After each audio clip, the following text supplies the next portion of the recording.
अम्मा जी ये कह रहे थे कि भरवा करेले माँ से ही बनवाना। मुझे सिर्फ उन्हीं के हाथों के बने पसंद है। मेरी अम्मा जैसा खाना कोई नहीं बना सकता, तुम भी नहीं। मैं करेले छील काट कर रख देती हूँ, लेकिन मसाला आप ही बनाना। नंदिनी ने अपनी सासू माँ जयंती जी से कहा। तुम झूठ बोल रही हो बहू। भला शादी के बाद किसी को पत्नी के हाथ के खाने के अलावा अपनी माँ के हाथों का खाना भला पसंद आता है क्या? और कोई भूल कर भी अपनी पत्नी से माँ की तारीफ करेगा? तुम मुझ बुढ़िया को बना मत, मैं सब समझती हूँ। सच में अम्मा जी, इन्होंने बोला है, आपको विश्वास ना हो तो फोन में रिकॉर्डिंग सुना सकती हूँ। कहते हुए नंदिनी ने फोन आगे किया तो जयंती जी ने हाथ उठाकर रुकने का इशारा किया और बोली, हमें किसी साक्ष्य की जरूरत नहीं है। हमें अच्छी तरह से पता है कि बेटे को तो पसंद है अपनी माँ के हाथों का खाना। हमारी बहू रानी को भी अपनी सासू माँ के हाथों का खाना बहुत पसंद है। अम्मा जी, ये ऐसे ही नहीं हर वक्त अपनी माँ की तारीफ करते रहते हैं। आप सच में हर चीज बहुत प्यार से मन लगाकर बनाती हैं, तभी तो आपकी बनाई हर चीज में इतना स्वाद होता है। तभी नंदिनी के पति माधव ने पीछे से आकर सास बहू की बातचीत में खलल डाला। अरे तुम ये क्या बातें बना रही हो मेरी माँ से? मैंने ऐसा कब कहा? अरे आप चुप भी रहा करो। कहते हुए उसने अपने पति को बाहर की तरफ खींचा और सासू माँ से बोली, अभी आती हूँ अम्मा जी। ये आप क्या करने जा रहे थे? मैंने कितनी मुश्किल से उनको बहलाया है और आप सारा गुड़गोबर करने जा रहे थे। थोड़ी देर चुप नहीं रह सकते? लेकिन तुम माँ से ये सब बातें क्यों बना रही थी? मैं तो कभी ऐसा नहीं कहता। माधव, आप कुछ नहीं समझते। जब से बाबूजी गए हैं, अम्मा के जीवन में बहुत खालीपन आ गया है। ऐसे दोनों लोग पूरे दिन आपस में ही लगे रहते थे। अम्मा जी पूरा दिन बाबूजी की फरमाइश पर थोड़ी थोड़ी देर में कुछ न कुछ बनाती रहती थी।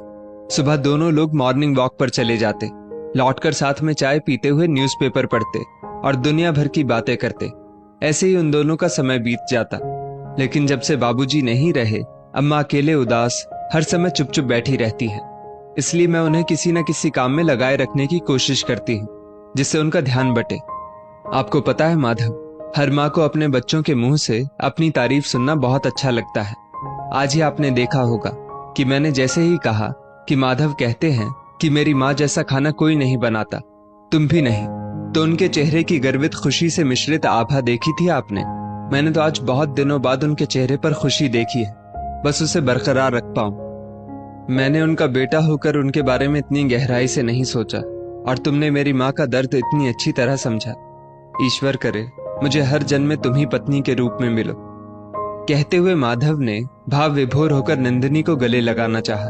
तभी पीछे से आवाज आई, तुम ही नहीं, मैं भी चाहती हूँ कि मुझे हर जन्म में बेटा बहू के रूप में तुम ही दोनों मिलो, जिन्हें मेरी इतनी चिंता है। अपने बाबूजी के ना रहने पर मुझे एक पल के लिए भी अकेला नहीं छोड़ते, वरना आजकल तो अपना खून ही पराया कर देता है। कहते हुए जयंती जी ने दोनों को गले लगा लिया।